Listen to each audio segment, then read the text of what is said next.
He was the golden boy of hip-hop before he ever stepped foot into a studio.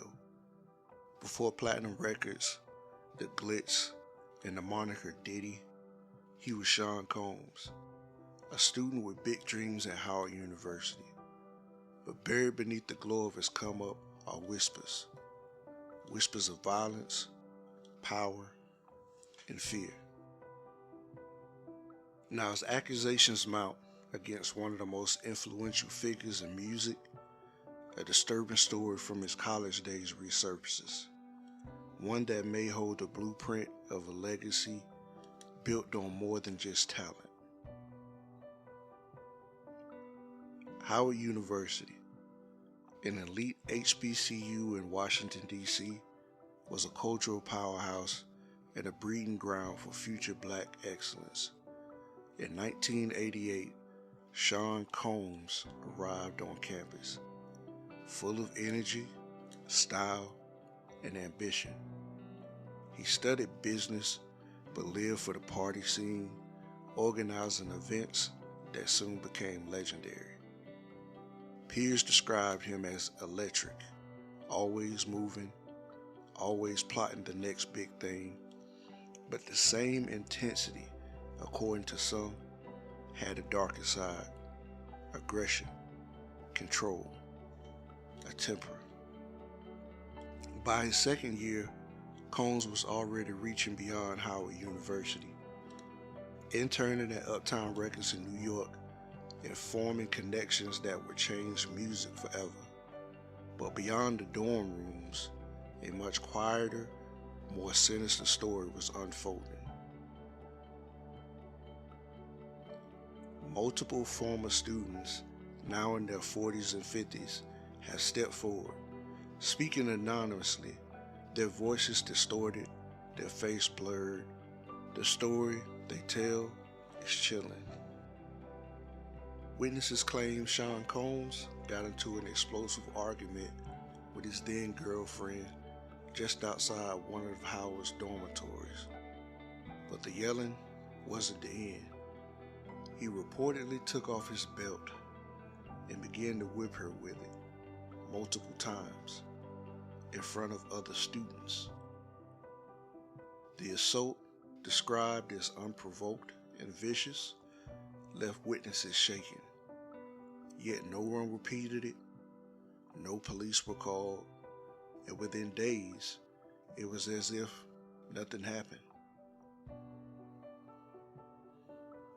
Why wasn't it reported?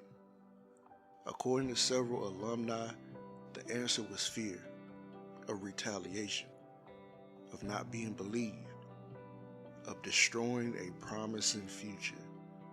Some say Combs already had powerful backers, and even then, his influence was palpable. Soon after the alleged incident, Sean Combs left Howard to work full-time at Uptown Records. By 1993, he launched Bad Boy Entertainment, and the rest is history, or so we thought.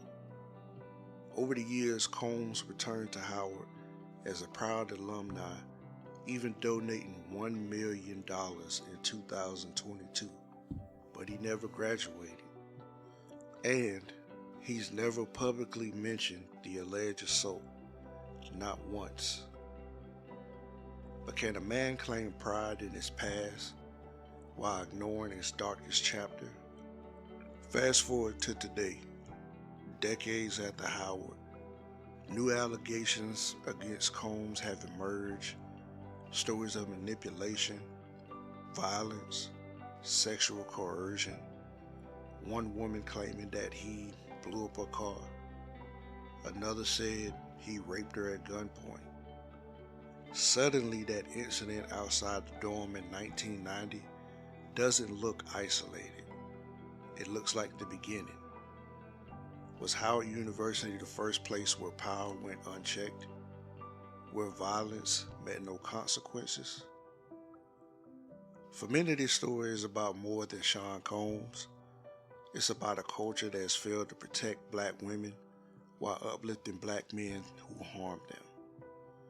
This is not a witch hunt. This is a mirror. And what we see staring back at us forces tough conversations in our community, especially for black men. Power doesn't excuse violence. Ambition doesn't erase abuse. And silence, no matter how well intended, enables cycles of harm. Power doesn't excuse abuse. Emotional maturity is non-negotiable. Legacy is defined how you treat people, not just what you accomplish. Consent, respect, accountability, always. It's time for a culture shift. One where success doesn't shield abuse, where fame doesn't silence victims, and where black men, young and old, commit to healing, growing, and loving without harm. The story of Sean Combs at Howard University isn't just about one man. It's about what we choose to protect and what we choose to ignore. Until we face the buried truths, we cannot rewrite the future. And for those still silenced, the time for being heard is now.